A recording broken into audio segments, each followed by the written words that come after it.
What's up, guys? Today, let's take a look at XesRay Studio Combatant Fight for Glory, Cassia the She-Jackal. This is their third release recently, and the second lady in this line, again, recently, not overall.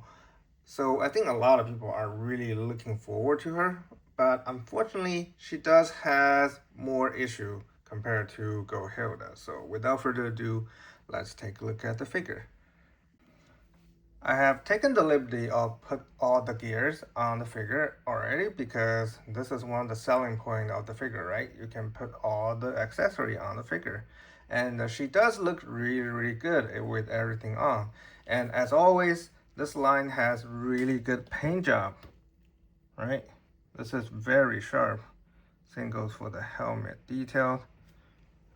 Shading on the base, really nice. Little jackal symbol and everything else is really nicely painted considering how small the details are, right?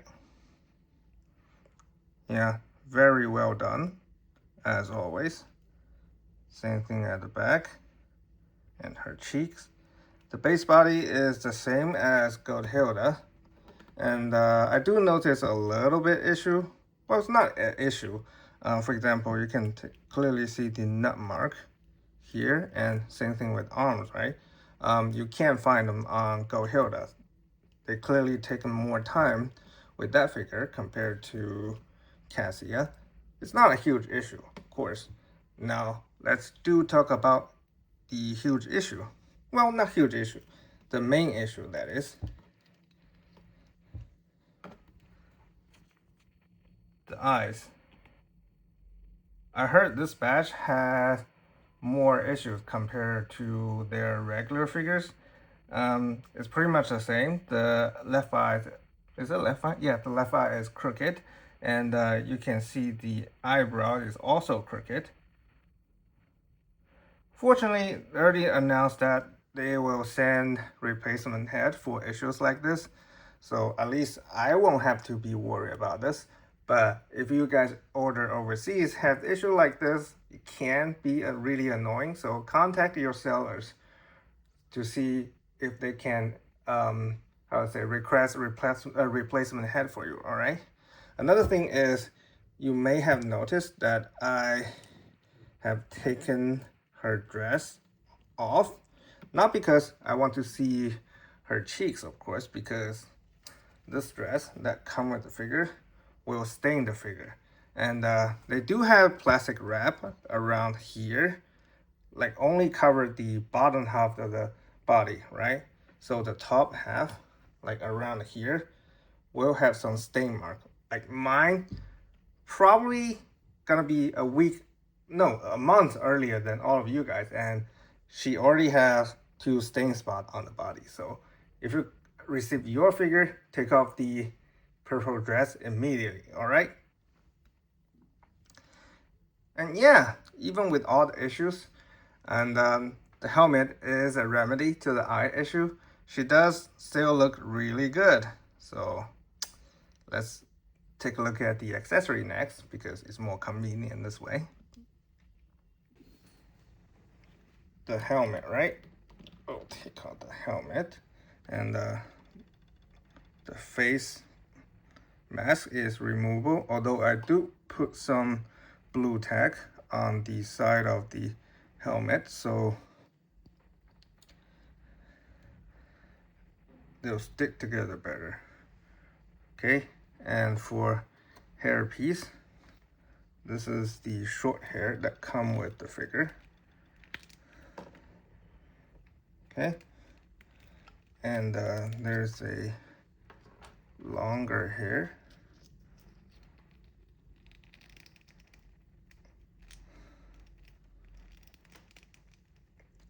It's the same system as the, what is it called?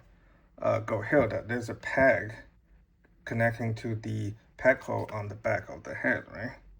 Yeah, same system. And for accessories, her Gladius, Puma, Pugio. Yeah, I think it's Pugio. That's all the weapons.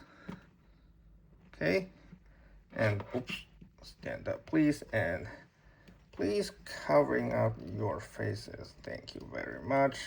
And of course, all the hand and swappable feet. And cape. The way you install them is remove the shoulder pad, just like for Horseman. Right, same stuff. I also don't want to use the cape because I'm afraid it's gonna stain the body. And the last piece of accessories is the white fur again. There's two elastic straps here, this one and this one. I think again you should use the peg hole and the peg on the shoulder pad to install them. So yeah, that's all the accessories. Let's take a look at her articulation.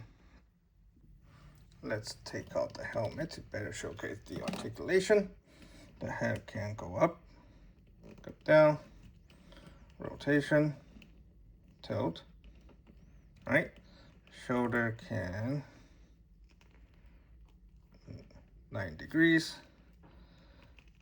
a little bit butterfly range, well, pretty much nothing. 360 is going to be hindered by the shoulder piece, and the bicep swivel is at the elbow and can bend over 90 degrees. There is a diaphragm cut, of course, but since the armor is a single piece, you can, I guess you can move it right here because it's not closed at the waist, right? Can wiggle. And get the arms out of the way. The hip joint can kick about this much.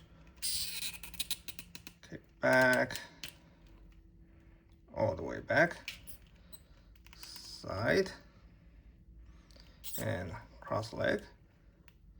Yeah, that's pretty good. Side swivel, double jointed knee, ankle that go really back, forward, really forward actually. Rocker is really steep and you can only rotate the ankle joint a bit, but I guess it's enough. So yeah, the articulation is exactly the same as Goat Hilda. It's not amazing by any stretch of imagination, but I guess it's okay. So yeah, let's take a little bit look at the size comparison with Goat Hilda and Medicus the Thracian, with Four Horsemen and Savage Crucible, with Boss Fights View and SH Figure Arts, with Hapdo Toys and Noda Collection, with Medi Toys and Grey Knight.